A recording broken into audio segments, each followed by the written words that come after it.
infección abdominal, el paciente que hace ilio posoperatorio tiene más probabilidad de hacer eventración. Bueno, pacientes que vienen con el abdomen demasiado tenso. Por eso, hoy en día se prefiere dejar unos días el abdomen abierto con un baja abdominal, esperando que baje el edema intestinal, ¿cierto? Y que no quede eso tenso, porque va a generar más probabilidad de eventración. Y definitivamente lo que más afecta a que se eventre el paciente son las infecciones del sitio operatorio. Eso sí es lo que más RR tiene para eventración. Entonces hay que tener todas las prevenciones, valga la redundancia, para prevenir las infecciones del sitio operatorio. ¿Listo? Bueno, entonces ya sabemos la hernia epigástrica, dónde va a estar, en la línea alba, entre la sifoides y el ombligo. La hernia umbilical, propiamente en el anillo umbilical. El anillo umbilical, vean, el anillo umbilical va a ser la confluencia de estos ligamentos. ¿Listo? ¿Qué ligamento vamos a tener ahí? Esta es la cabeza, estos son los pies. Ligamento redondo y falciforme, ya lo han visto en la paroscopia, ¿cierto? Del ombligo al hígado. El ligamento redondo va a ser vestigio ¿de qué? De la vena umbilical. Eso hacia arriba. Y hacia abajo vamos a tener el ligamento umbilical medio y los ligamentos umbilicales paramediales. Bueno, acá no está el ligamento umbilical medio, vestigio ¿de qué?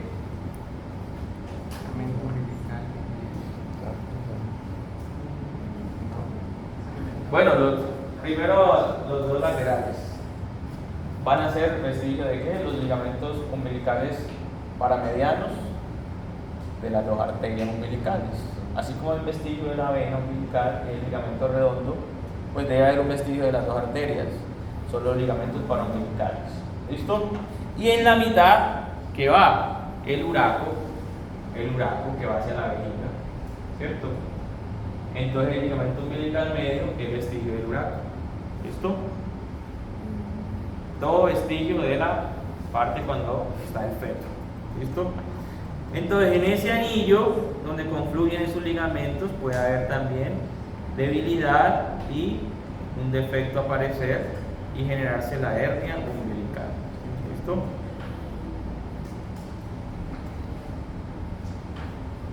Ahí está. La hernia Spiegel, ya dijimos, va por la línea semilunar, que es la línea en donde termina el músculo anterolateral y comienza la aponeurosis. Y esta es una hernia Spiegel. Las hernias inguinales que ya hablamos, que pueden ser indirectas o directas, ¿cierto?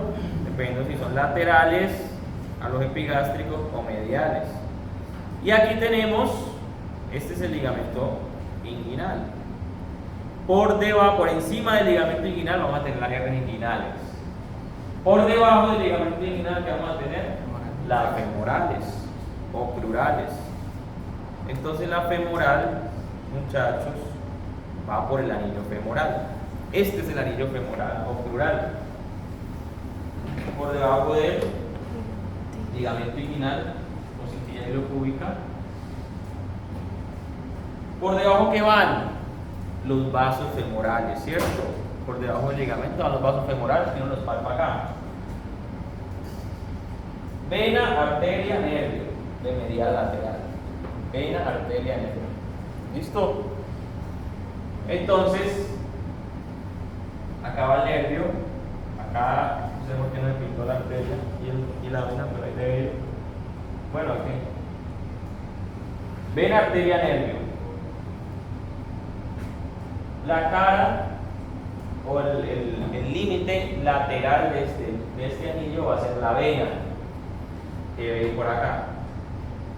El límite medial va a ser el ligamento de Gimberland, que dijimos que era un repliegue del oblicuo externo. Y el borde inferior va a ser el ligamento de Cooper, que también es otro repliegue del oblicuo externo. ¿Listo? Hasta allá llegan los repliegues. Entonces ven que el anillo crural es básicamente ligamentos, ¿sí? Es muy pequeñito, pero cuando está a unos milímetros aumentado de tamaño, por ahí se puede meter un intestino y se hernia. Y las hernias crurales y femorales son las que más incarceración y estrangulación generan. ¿Por qué? Porque aquí no hay forma de que se abra o se dilate mucho ese anillo. El intestino que se meta ahí queda atrapado de una vez.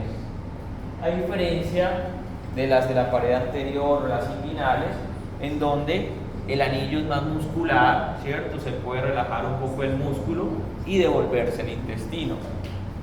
Aquí básicamente es puro tejido fibroso, ¿sí? Puras fibras alrededor de ese anillo. Entonces por eso lo que se mete ahí queda atrapado y se esparcea. Entonces las hernias, una mujer que viene por un dolor en la zona inguinocrural, ustedes la examinan, ven una pelotica ahí, descarten que no sea una hernia femoral incarcerada. ¿Listo? Es lo más frecuente. Bueno, dime. La vena femoral. Perdón, ¿en la cara qué? Medial, el ligamento de Gimberland. Y en la cara lateral, la vena femoral. ¿Listo? Directamente a la vena. Están en contacto directo con la vena. Se llama rápido que tener isquemia. No. Lo de la isquemia no es por el contacto de la vena, sino porque alrededor hay puro ligamento y queda de una vez atrapada ahí en el intestino, ¿sí? No hay forma de reducirla, ¿sí? Es por eso.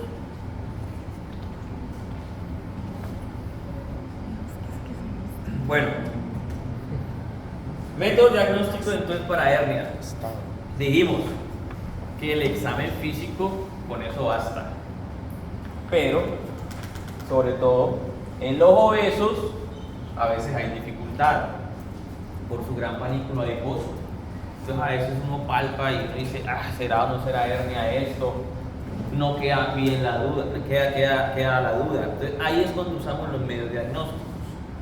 ¿Listo? ¿Ustedes creen que esto necesita una ecografía para diagnosticar una hernia? Estos bolones ahí en la zona inguinal, tú los palpas, se meten, el señor tose, vuelve y sale, eso necesita una ecografía. ¿Para qué? ¿Listo? La que viene hasta el testículo, ¿listo? Que es tan grande que caminó por todo el conducto inguinal y llegó hasta el testículo. No necesita ecografía. Bueno, con puro examen físico, con pura observación, palpación, la maniobra que estabas hablando, la de Andrew y la de Landivar, que pues básicamente es colocar los deditos en la zona inguinal, hace que el paciente empuje un tosa y uno siente allá la protrusión del contenido. Y la de Andrews es introducir el dedito, es un poco molesta, a través del anillo inguinal superficial y por ahí hacer que el paciente tosa. Entonces se dice que si metiendo el dedito ahí por el anillo, la hernia tú la sientes en el dorso del dedo, va a ser directa porque viene acá medial, y si la sientes en la punta es indirecta. Eso dicen los libros, pero eso al hacerlo, eso no uno siente simplemente que algo allá no construye, pero ya. Pero eso dicen los libros. ¿Listo? Que si tú sientes el abultamiento aquí, es directa. Y que si sientes el abultamiento aquí, es indirecta. ¿Sí? Porque metes el dedito y quedas, digamos, en el canal, ¿cierto? Entonces, si viene acá por el anillo, va a ser indirecta. Pero si viene por acá, por el triángulo de Hasselbalch, va a ser directa. Bueno, eso dicen los libros.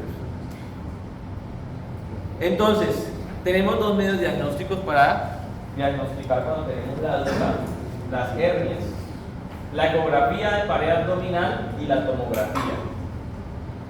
En la ecografía se va a ver muy bien los músculos de la pared abdominal y van a ver la disrupción en este punto. Se pierde la continuidad, ¿cierto? Y por ahí vemos que protruye, bien sea la grasa peritoneal o si hay un intestino, una masa intestinal. En buenas manos de un buen ecógrafo fácilmente se diagnostica la hernia.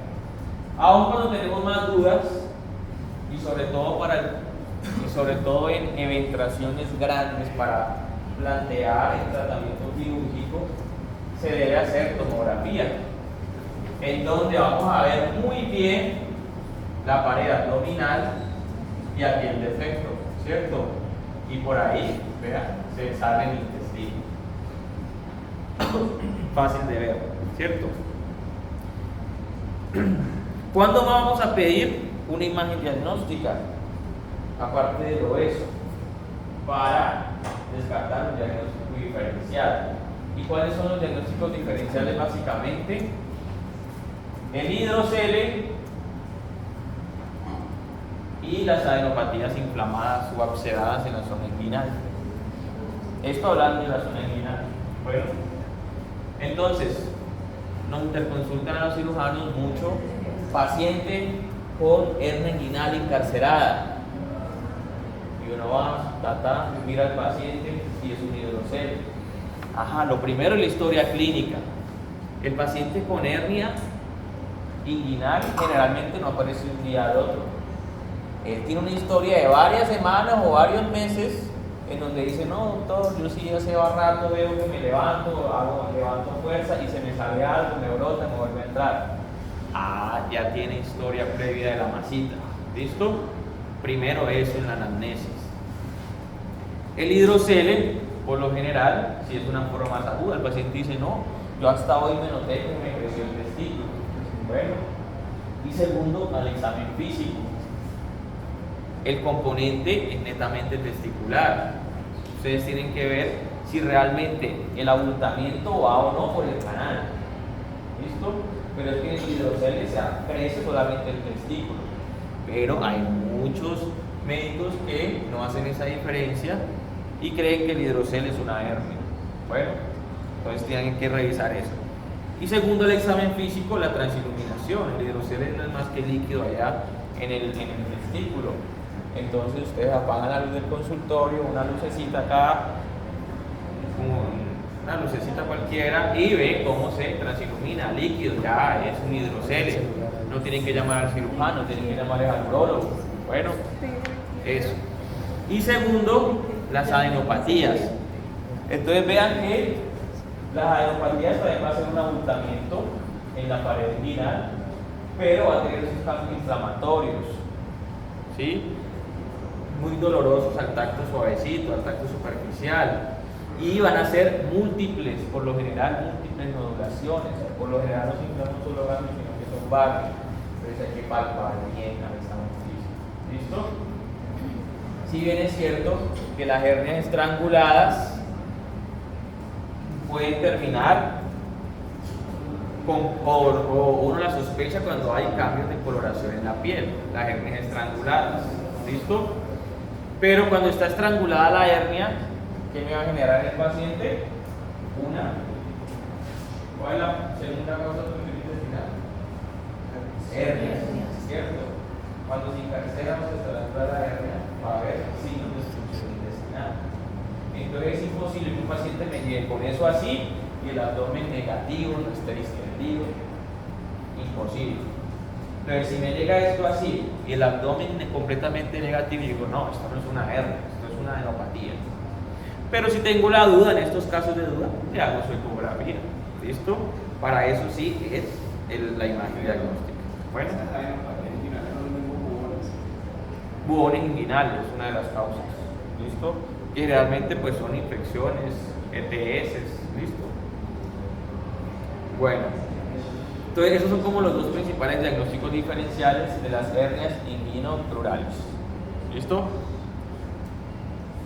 Y el tratamiento de las hernias, pues no hay nada más que cirugía. ¿Sí? No existe medicamento para las hernias, gracias a Dios, si no nos quedamos sin trabajo. Cirugía solamente. ¿Listo? Es lo que más opera el cirujano general, hernias. Entonces la corrección de la hernia, ¿qué va a hacer? Entrar al área inguinal, ¿cierto? Como sabemos que toda hernia tiene un saco, separar ese saco, reducirlo a la cavidad, ¿cierto? Y hoy en día siempre reforzar esa pared posterior con una malla de polipropileno. ¿Listo? Esa es la técnica de la herniorrafia. ¿Listo? Hoy en día las hernias inguinales, las eventraciones, por lo general van a quedar con malla. ¿Listo? La única es que no es obligatorio ponerles mallas a las umbilicales que midan menos de 2 centímetros. Bueno, de resto todo va con malla. ¿La malla qué va a hacer? La malla va a hacer un reforzamiento de esos tejidos, ¿sí? Eso se fibrosa ya y queda la pared un poco más durita, ¿cierto? Reforzando esa debilidad que trae el paciente. Estas son las hernias ventrales. Mira, el señor acá tiene una incisión de la parotomía y por ahí eso se abrió a los años, a los meses, se protubió todo eso. Hernia ventral. Pero estas hernias son KW. 1 o 3. W3, más de 10 centímetros, ¿cierto? Estas hernias ventrales van a tener un tratamiento especial porque acá están tan separados los músculos que es imposible que tú a la primera abras y vuelvas a unirlo en la mitad. Es imposible, ¿cierto? Entonces ya hay una serie de técnicas quirúrgicas, ¿cierto? Que se llaman separación de componentes. Toca uno empezar a dividir músculo por músculo, fase por fase, empezar a separarlas para que vaya pegando, vaya uniéndose a la mitad. Y hoy en día hay algo que se llama prehabilitación de la pared abdominal. ¿Qué es la prehabilitación? Ponerle a esos músculos aquí botox, ¿sí? Botox, para que relaje más esos músculos. Y neumoperitoneo. Ya saben cómo se hace el neumoperitoneo cuando entra en la laparoscopia, ¿cierto? Entonces se le pone al paciente 3 a 4 semanas antes un catéter y por ahí se va insuflando aire y va creando el neumoperitoneo. ¿Eso con qué fin? Por el objetivo de que se distienda ese músculo y se relaje junto al botox. ¿Listo?